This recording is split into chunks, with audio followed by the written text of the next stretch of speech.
भूतिया पुलिस थाना। ये उस समय की कहानी है जब ब्रिटिश सरकार ने भारत पर कब्जा कर पूरे भारत में अपना शासन चलाया था और सभी भारतीय उनके सामने घुटने टेक चुके थे, जिस वजह से ब्रिटिश सरकार के लोग उनके साथ गुलामों से भी बुरा व्यवहार करते थे। उसी अत्याचार के लिए ब्रिटिश सरकार ने दिल्ली में एक पुलिस थाना बनाया हुआ था, जहां वो लोगों को लगान कम देने, सरकार की बात के खिलाफ जाने या कभी अपने मनोरंजन के लिए सजा दिया करते थे, तो कभी कभी लोगों के मन में अपना डर बनाए रखने के लिए उन्हें मारकर वहीं पुलिस थाने के गेट पर लटके फांसी के फंदे पर भी लटका दिया करते थे, जिस वजह से वहां रहने वाले सभी लोग उनसे बहुत डरते थे। सालों तक बहुत संघर्ष और लड़ाई करने के बाद भारत ने तो अपने आप को आजाद करा लिया, लेकिन ब्रिटिश सरकार का वो पुलिस थाना जहां वे मासूम और बेगुनाह लोगों पर अत्याचार करते थे, अब आत्माओं का घर बन गया और वो थाना भूतिया पुलिस थाने के नाम से मशहूर हो गया। तो पांडे, आज की क्या खबर है? कोई नया केस आया? वही भूतिया थाने का भूतिया खूनी और एक अंग्रेज की लाश। भूतिया जैसा कुछ नहीं होता, ये किसी गिरोह की चाल है। इतने अंग्रेज तो मैंने अपनी पूरी जिंदगी में नहीं देखे, जितने इस थाने में आने के बाद देख लिए। पर कोई जिंदा मिल जाती तो बात ही अलग होती। पांडे, सुधर जाओ और केस पर ध्यान दो। देखो कि इस सब के पीछे किसका हाथ है। सर, इस भूतिया थाने का ही हाथ है। कोई भूत है जो बदला ले रहा है। मैं भूत प्रेत को नहीं मानता। जांच शुरू करो।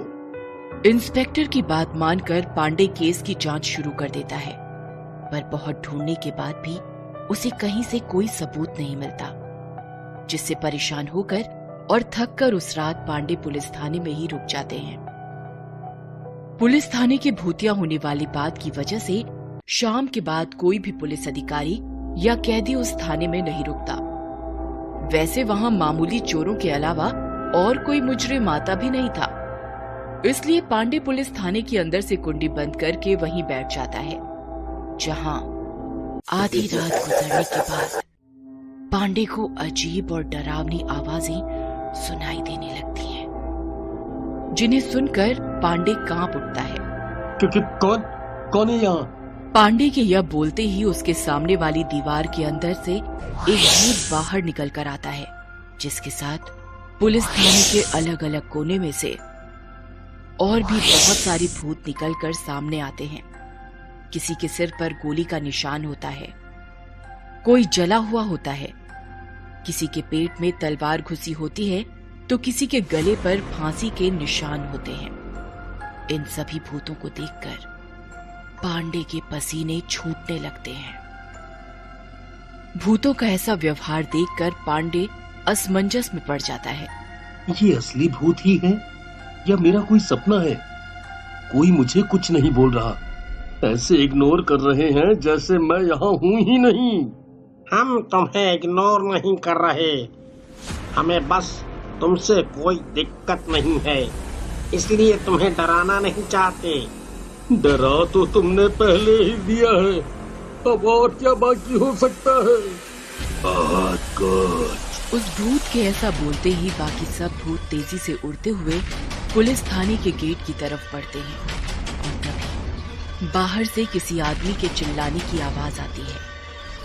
आवाज सुनकर पांडे जल्दी थाने का गेट खोलता है और बाहर जाकर देखता है तो वहां एक फॉरेनर आदमी की लाश गिरी हुई होती है और सब भूत गायब हो गए। आखिर ये सब हो क्या रहा है?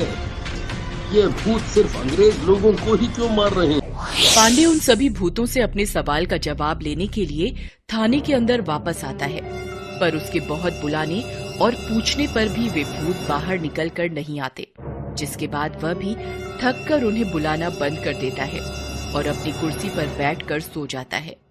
अगली सुबह जब इंस्पेक्टर पुलिस थाने में आता है तो पांडे उन्हें रात को घटी पूरी घटना बताता है।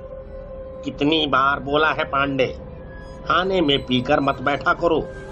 कोई भी सपना देखते हो और उसे सच समझकर सबको बताते हो। नहीं सर, कल रात मैं बिल्कुल होश में था और मैंने सच में भूत देखे हैं। उन्होंने एक अंग्रेज आदमी को भी मार दिया। इसका गला कटा हुआ है। पक्का किसी चोर ने पैसे लूटने के लिए मार दिया होगा। रात को इस एरिया में घूमने वाले लोगों पर नजर रखो। और आज मुझे बहुत काम है, इसलिए शाम को मेरी मंगेतर बाहर से आ रही है, तो उसे एयरपोर्ट से लेकर घर छोड़ आना। ऐसा बोलकर इंस्पेक्टर अपनी कुर्सी पर जाकर बैठ जाता है और काम में व्यस्त हो जाता है। इसी तरह सुबह से शाम हो जाती है और पांडे इंस्पेक्टर की मंगेतर को लेने एयरपोर्ट चला जाता है और उन्हें लेकर घर के लिए निकल जाता है। मुझे घर नहीं, पुलिस स्टेशन जाना है। नहीं मैडम, सर को वहाँ बहुत काम है, आपको घर ले जाने के लिए बोला है। मुझे पुलिस स्टेशन ही जाना है, आप वहीं चलिए। एमा के बार बार एक ही बात बोलने की वजह से पांडे उसकी बात मान लेता है और उसे लेकर थाने पहुंच जाता है, जहां एमा के पहुंचते ही इंस्पेक्टर चौंक जाता है। लेकिन उसी के साथ वहां से सभी भूत भी जाग उठते हैं। एमा, तुम यहाँ क्या कर रही हो?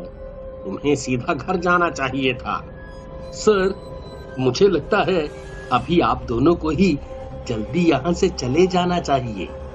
मुझे तुमसे मिलना था, इसलिए यहाँ आई, पर हम यहाँ रुक क्यों नहीं सकते? इसके आगे पांडे कुछ बोलता उससे पहले ही वहाँ अजीब तरह की घटनाएं शुरू हो जाती हैं। यह सब होते हुए देखकर एमा डर जाती है। इंस्पेक्टर को कुछ समझ नहीं आता और पांडे चिंता में आ जाता है। सर, ये सही नहीं है, मैडम की जान को खतरा है, आप यहाँ से चले जाइए।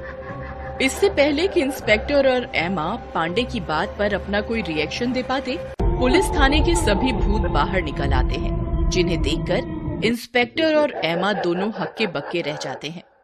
ये सब क्या है? सर, मैंने तो पहले ही कहा था यहाँ भूत है, और ये भूत सिर्फ फॉरेनर लोगों को ही मारते हैं। उस रात भी इन्होंने मुझे कोई नुकसान नहीं पहुँचाया, पर थाने के बाहर उस फॉरेनर आदमी को मार दिया। ऐसा नहीं हो सकता, वो मेरी मंगेतर है। जिन्होंने हमें मारा, हम पर इतने जुल्म किए, तुम उन्हीं के यहाँ की लड़की से शादी करना चाहते हो? वो पुरानी बातें हैं, आज के समय में उनका कोई मतलब नहीं बनता। तुम्हारे लिए पुरानी बात हो सकती है, हमारे लिए नहीं। इसे तो मरना ही होगा। नहीं, प्लीज, मैंने कुछ नहीं किया। तुमने नहीं किया, पर तुम्हारे लोगों ने तो किया है। ऐसा बोलकर सभी भूत एमा को मारने के लिए आगे बढ़ते हैं। तभी पीछे से पांडे उन्हें रोकने की कोशिश करते हुए कुछ बोलना शुरू करता है। तुम्हारा वंश, पता है वो सब आजकल क्या कर रहे हैं? तुम्हारे घर के बच्चे आज विदेश में अपनी कंपनी खोलकर वहाँ अंग्रेजों से अपनी कंपनी में काम कराते हैं। तुम्हारा तो पूरा परिवार ही इस समय विदेश में रहता है।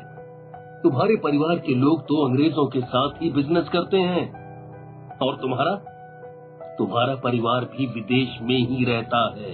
तो जब तुम सबके परिवार वाले ही फॉरेनर्स के साथ काम करते हैं और रहते हैं, फिर तुम सब हमें क्यों रोक रहे हो और बाकी सबसे किस बात का बदला ले रहे हो? आज का समय और लोग दोनों बदल गए हैं। अब सब एक साथ मिलकर देश और अपने लोगों को आगे बढ़ाने के बारे में सोचते हैं। मुझे नहीं पता कब क्या हुआ, पर अगर मेरे देश के लोगों ने आपके साथ कुछ बुरा किया है, तो उनकी तरफ से मैं आप सबसे माफी मांगती हूँ। इंस्पेक्टर और पांडे की बात सुनकर सभी भूत हैरान रह जाते हैं और एमा के पास से हटकर दूर खड़े हो जाते हैं। क्या इतने सालों से हम सब जो कर रहे हैं वो सही था? पता नहीं, शायद अपने गुस्से में हमने बहुत गलत काम किया है। अपने बदले में हम भी उन्हीं के जैसे बेगुनाह और मासूम लोगों को मारने वाले बन गए। पर इसमें हमारी क्या गलती है? वो सब तो चले गए और हम यहाँ हमेशा के लिए इस थाने में फंस कर रह गए। नहीं, आप सब भी यहाँ से मुक्त हो सकते हैं। बस अपने मन से गुस्से और बदले की भावना निकाल कर फेंक दो और सबको माफ कर दो। इससे आप सब भी यहाँ से मुक्त हो सकते हैं। पांडे की बात को समझते हुए वो सभी भूत अपने परिवार की खुशी के बारे में सोचते हुए गुस्से की भावना खत्म करते हुए सबको माफ कर देते हैं और खुशी खुशी एमा को लंबी जिंदगी की दुआ देते हैं, जिसके बाद वे सब वहाँ से गायब हो जाते हैं। तुम्हें उन सब भूतों के परिवार के बारे में इतना सब कुछ कैसे पता? मुझे किसी के बारे में कुछ नहीं पता। मैंने उन सब से झूठ बोला जिससे वो एमा मैडम को कोई नुकसान न पहुंचाए। पर अगर उन्हें सच पता चल जाता तो? ऐसा हो ही नहीं सकता था, क्योंकि वो सब भूत बहुत सालों से इसी एक जगह पर कैद थे। बाहर की दुनिया में क्या हो रहा है क्या नहीं, उन्हें कुछ भी नहीं पता था। इसलिए उनसे ये झूठ बोलना आसान था। और देखिए, इसी एक झूठ ने आपकी जान भी बचा दी और उन्हें मुक्ति भी दिला दी।